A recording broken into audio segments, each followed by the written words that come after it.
So this is going to be Green Room Candor, the dangers of selling based on pain. Okay. I don't know anything about that. Okay. So Becc, you were having, I think, like a great analogy with the doctor. And Yes. what's your vision and your view about like selling on pain? Well, yeah, that's a good question. I feel like you should lead though. You're the problem master. Hey. Houston, we have a problem. He's the problem No, master. but Becc, you're the expert. You're the one who just dug right in. All gap selling did was just point everybody to what I thought was clearly obvious. It wasn't. It wasn't. Nobody moves unless they have a problem. So like, tell me about the moment when you realized there was a difference between pain and problem. Well, when I was about 16, I remember Milk was a nickel. when milk was a nickel.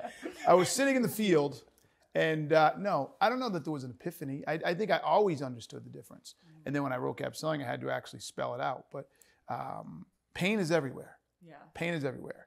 So I'm sitting here in the chair, and I got a pain in my hip. I was thinking, what's he point towards? Yes, I got a pain in my hip, and it's uncomfortable. But that's just pain. There's no problem. I'm not going to shoot this, right? It's not so uncomfortable. I'm suffering in my ability to have this conversation is affected.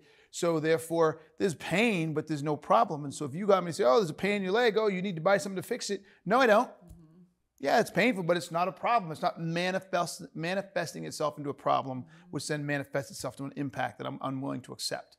So that's the difference. We accept pain all day, every day. But if that pain doesn't show up in a way that forces me to want to change, it's not worth selling to. Why do you think that there's such a big,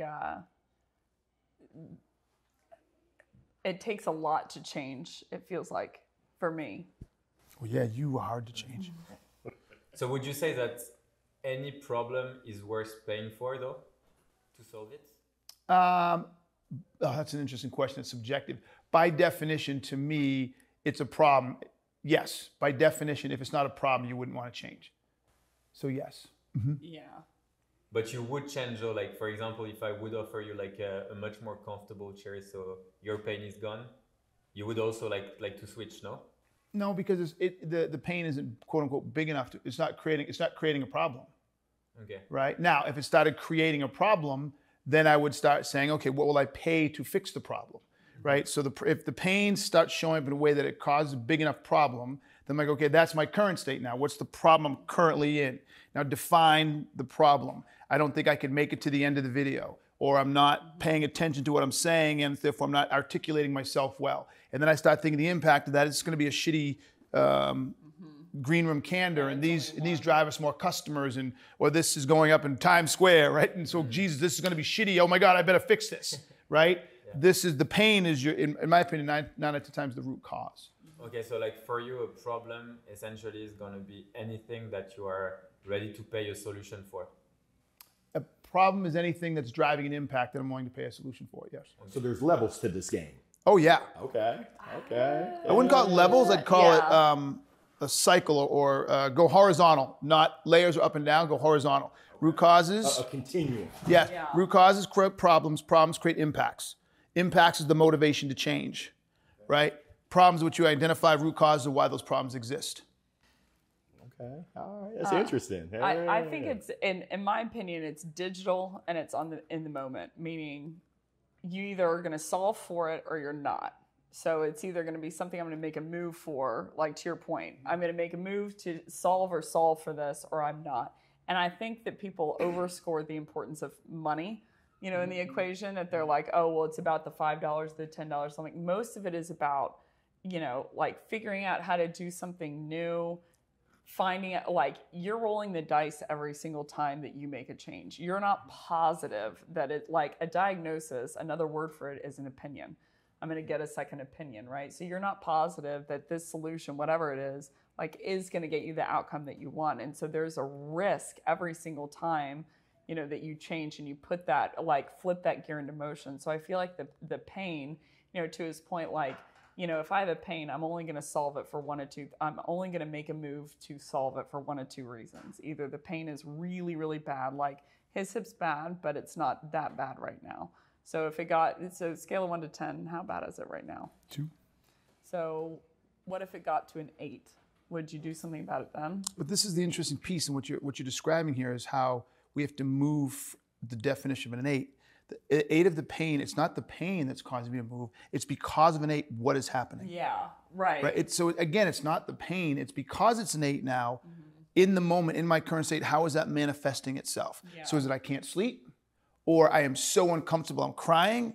Is it because I can't do the video? I can't walk to Harvard. I can't get home. I can't play sports today? Because that's what I care about. I care about doing a good video. I care about playing in the sports game that day. I care about getting a good night's sleep. So that becomes my problem now. I'm not getting a good night's sleep. So when you ask me that pain threshold, and now it's an 8, all that's doing is using a manifestation of or a connector, right, to what is really the problem. I can't sleep or I can't play. So what about this moment? Like, let's say it was, like, it's relatively cold on the bus, but no one has really done something about it yet. Let's say it got to, like, 40 on the bus. Then we'd all go and do something about it. Oh, I'd have a problem. I'd have a problem. Because the level of aggression got that high, or to his point of like an impact. So if an impact, those are the only 2 cases I'm going to solve for something. Like the impact of, maybe his hip's not that bad, it's at a 4, normally you wouldn't solve for it in the moment. But then he realizes like, oh, I can't take this video and it's gonna end up in Times Square, and so the impact's so high that it's gonna move itself. So kind of to the danger of it, when you sell based on pain, everyone's got pain everywhere. Yes, so if you ask your buyer ubiquitous. like, hey, does your hip hurt? And you're like, yes. And they're like, describe the pain. And you're like, it's on the left, dummy.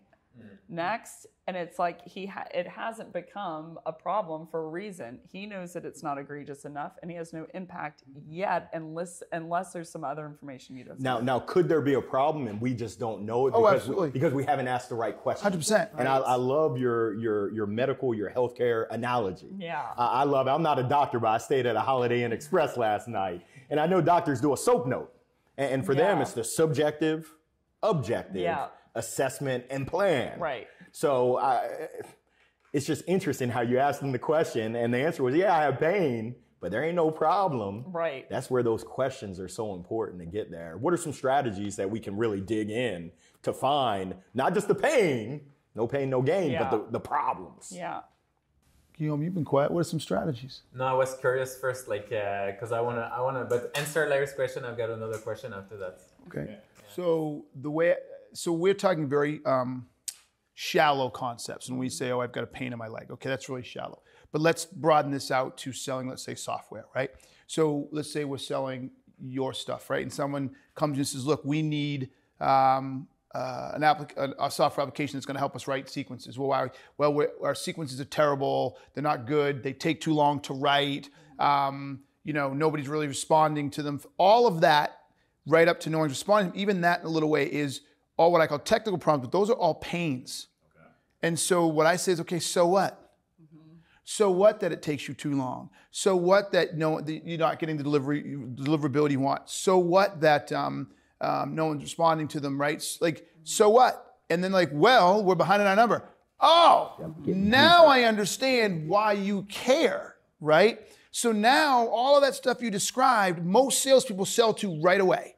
Right? We're like, oh yeah, we can't write sequences. No one's responding to them. They take too long to write, blah, blah, blah. And so like, oh, hey, we've got this great feature that does this and it'll write it for you. We have Jansen's AI will write it for you, right? Right? Right? And so they just start running down trying to fix those things. And then after a 2-3 month sales cycle, it doesn't close. And people don't understand why. Well, it's because at the end of the day, when they started to get to buy, they realized, okay, this sucks, but we're still at 110% of quota. The SDRs are still making them there's really no problem. From a inbound, I think it's split in my view from inbound and outbound. Inbound, when they're coming to you, they're telling you that they have a problem, meaning they're trying to solve something. So the movement has already come in. So then it comes down to his point, figuring out what is the problem that they're trying to solve. Why are they trying to solve it? What does it happen?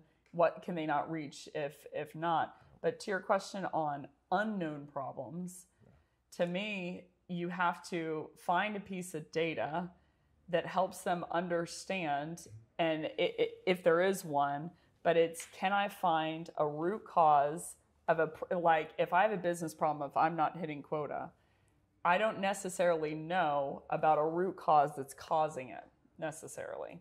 Or I don't know about an impact that might happen because of it, because of the event going on. Or I might not know a future event that's going to happen in the future of like, hey, did you know this new law is coming in place? And so that causes a really unique opportunity. And I think what that opportunity is I know that you ask a lot, like in the trajectory of questions, it's like, do they have a problem? Do they admit they have a problem? Are they willing to change? Are they willing to go on a journey with you, right? So something to that degree. So when you introduce a root cause and you introduce an impact that they didn't know about, or you introduce an event that they didn't know about, you introduce a situation where they themselves will then decide, am I willing to change and turn this into a problem? Like is it going to be something I'm going to solve for? And that's why I think it's so interesting when people say like, someone's not going to change before they're ready. Like it has to be their idea to say, okay, whatever, I have some kind of addiction or whatever. And like, it's not a problem or something I'm solving for until I decide that it's deep enough. And to your point, that's subjective, meaning the pain in the present has to be egregious enough, or the impact has to be high enough to me to where I say, okay, I'm willing to put in the time here. So I think that moment of like where you introduce, okay, a new root cause, new impact, new, event, it creates a really special situation where you can watch them and see, but they're still the ones that's going to decide, am I going to solve this or am I not going to solve for this whenever you're going outbound from IPO. Love it. Love it. And do you feel like that it's kind of a scale of pain leading from like a pain not worth solving up to a problem worth solving? Like, do you feel like it's horizontal? Like, do you feel like you're moving, like that your pain, when it gets like to a certain level, it becomes a problem, and then you can transition towards like selling once you are like once you have identified the problem? You want to start? So, or do you feel it's two different things? No, I if I'm interpreting you correctly, to me it's linear, but it's juxtaposed to the future state. Okay. That's why it matters. It's juxtaposed to the future state. So if I say to you, oh, it takes too long to write sequences, right? Or no one responds to our sequences. Okay, so that's root cause. Tell me how you're writing the sequences. Tell me what messages you're creating. How long are they? What's in between them? And like, oh, well, we don't do this and we do this, and why not? And all of a sudden you start to realize what they're doing wrong. And then you say, okay, so because you're doing that wrong, what's happening? Well, we're behind in our quota by how much? 10%, 20%, 30%. Okay, 10%. Okay, that's not a big deal. Why is that a big deal? Well, we just got a new round of funding. Oh, okay, so because you got that new round of funding, did they all give it to you in one tranche? No, we have to hit milestones along the way. So if you miss one of these by even 10%, do you miss a funding milestone? Yes, how much are those funding milestones worth to you? We raised 50 million, it's 10 million each time. Holy shit, so if you miss by 10%, you don't get $10 million? So really it wasn't I can't write sequences. It was as you asked the questions and played it out, it was, I need that $10 million to keep going. That's a huge fucking massive problem. But in most people's minds, when there's, I just need to write better sequences. No, you don't. And the minute you get a buyer to attach that those sequences are attached to a $10 million round of funding and closing the gap on 10% of your revenue, that changes the entire ballgame. And most salespeople do not know how to ask questions to flush out the entire environment at what we're dealing. And what's your advice like to like salespeople who don't know how to ask questions? Do you have like a set of questions you'd ask, or is just I don't know, being like super curious the pick and keep asking? Yeah. The pick. What's the pick? The problem identification chart. Okay. So every single business, everyone in the world, or product only solves between 3 and 6 or 7 business problems, max. It is 100% finite. Most people think they solve 1 million problems, but what they're actually solving for is 1 million different root causes. Yeah. But I can put all those root causes into 3, 4, 5, or 6 business problems. So once you put them in those business problems, you send the salespeople out and say, okay, go find one of these. And then when they find one of those, in the pick, they're three columns, right? Problem, impact, root cause. So then when you find one of the business problems, you've pre-done a pick ahead of time and say, if this problem exists in one of our clients, what are all the impacts you could have? And you rate as many possible impacts as possible. Then you say, okay, in the next one, if this problem exists, what are the root causes? And you write down as many root causes as possible. And so if a salesperson has memorized that or understands all of that, it logically takes them down a very natural question path. And I'll tell you a quick story. I just did this with a customer the other day. We went through the whole training class. We built the pick together. This is what I love salespeople. It drives me fucking insane with them. So they were with us. We trained them. We did the pick process together, and then we're doing a deal review, right? Which is how we retain this stuff. And they sell a software and process that helps people retain information after going through training, right? And this woman had a client, massive potential client. And I won't put the whole thing, but the long and the short is she was having a hard time finding the business problem. And I said, well, what training are they doing right now that you're trying to work with them on? And the training was active shooter incidents. I said, well, how many people in this organization? It's hospital, 10,000. So I said, they have to teach 10,000 people how to be prepared for active shooter. And I said, yes, okay. So then I was like, why? Why the fuck would they invest that kind of money? And she started saying, well, the guy thinks it's important. If it were to happen, it saves lives and blah, blah, blah. And I'm like, I did the pick with them. So I was like, pull out your pick, please. She pulls it out. I said, read one. And she read one. And I think she said, oh, underperforming employees. I said, is this about that? She goes, no. The next one, out of compliance. I said, is this a compliance thing? She stops. She goes, I go, what? She goes, they have to do this. They have, like, it's a compliance issue. And I said, oh, well, look, it's on your pick, right? And then I said, okay, go over to root cause. No, I said, go over to impact. What does it say in impact? And she says, well, it says fines, unplanned downtime, high lawyer fees, high litigation. I said, did you ask any questions on any of that? She goes, no. So the pick was right there. Do you see what I'm saying? Had she just paid fucking attention, compliance, oh my God, hey, what happens if you're out of compliance? Do you pay fines? Oh my God, yes, how much? $1 million a day. Could you get shut down? Yes, and the second time, oh my God, attorney fees, yes, we were sued twice. Boom, boom, boom. Like, I know it was a long answer, but it was right fucking there. I think what is valuable, and I think that something I haven't heard you mention, but I see you do naturally, is generally speaking, what you're talking about. When you're an expert, you know rough rates. If someone comes in and says like, hey, I want to lose 85 pounds or 25% of my body mass, the first question that I should know, like if it's over the phone, is like, how much do they weigh right now? What is their height? Like what, like, I want kind of a stand down. But I know in my head that I'm like, okay, the industry data is going to tell me that usually, typically speaking on outbound, some people are going to get around 0.5%, of reply rates, and they're going to get around 15 to 25% in terms of email open rate. So if someone comes into me and they say like, hey, I have a 93% open rate, I'm thinking in my head, hey, that's actually statistically very, very high. So I want to know why you think that that's it, because I'm assuming that there's got to be some kind of booked meetings problem that's not happening because of it that's making you want to solve for this. Because with an email open rate that high, you must be saying like free puppies inside and then transitioning to SaaS because it's, I'm starting to come up with like rough diagnosis that I think it might be, that I have to confirm or validate. I think that's the problem.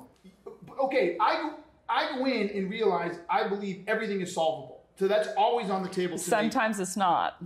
I believe that I go in that everything is solvable. Then I start asking why you want to do it. Then I understand the motive. Because listen, my job is to get you to change. So before I get you to solve, I got to get you to change. So once I understand why you want to do it, what the motivation is. So let's say I'm 5'10" and I'm 120 pounds, and I say I want to lose 30 pounds, and you say why? And I say because I don't feel like I'm skinny.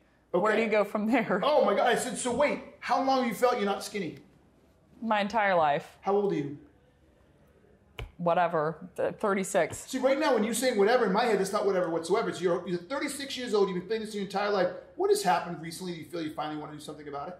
Nothing. I just got around to it now. Okay, so I would literally say, I'm not quite sure I'm convinced of that. So your whole life has been here. Today's the day. So let's go, tell me a little more. What's happening? Are you single? Did you just get out of a relationship? I am not going to accept that because I know psychologically that's not how people operate. So what about, I'm going to play devil's advocate here. Yeah, we're totally. What I'm after is it solvable at all? And I'm looking at someone who's 5'10" and 120 pounds, and you're telling me you want to use 30 pounds, and I'm like, that's medically not safe. I don't care if you want to solve it and why you want to solve it. But here's the deal. I'm wondering if it's solvable at all. If I don't understand where you're coming from, right, and you don't believe that I am I can connect with you. When I tell you I can't do it, you're going to say, fuck, you want to go find someone else. But once I've got all of this back about why you want to do it, what the motivation was, what happened, why it's triggered today, and I then turn around and say, listen, Becc, I can't get you down 30 pounds. That's going to make you unhealthy. Sure. Can I finish, please? Yeah. No, I agree with you is what I was trying to say. I know, but I want to explain why. Okay. So when I tell you that, right, then I want to say, but listen, let's talk specifically. When you look in the mirror, what's going on? What specifically is it making you happy? Is there a certain area? Is there a tone? So it may not be a weight problem. We may be able to get you what you want by changing how you view yourself. So we may be able to change your muscle tone. You may actually put on a few pounds. And so now what I have the ability to do is shift how they're looking at the problem. You cannot do that if you go right to solution, because it bypasses all the internal motivations that you have the ability to influence. So I'm agreeing with everything you're saying, but I'm adamant about you have to get to that place where you understand where the... I'm not saying you shouldn't. Okay. But you keep... Yeah. And you understand their story. You mentioned that before. Yes, understanding their story, their current state. Solving it before we understand their story. Yeah. Guilty as charged. I admit, I've been guilty of that. Maximize. You can win. Like that's way better than what people are doing today. But if you take it one more step back, that's the power. Yep. That's the power. Because they think you're in their boat with them now. Like, oh shit, he's in the boat. They're in the boat with you. It's a great chat. Selling on pain. Selling on pain. Selling based on pain. Green Room Candor episode 2. That's a wrap.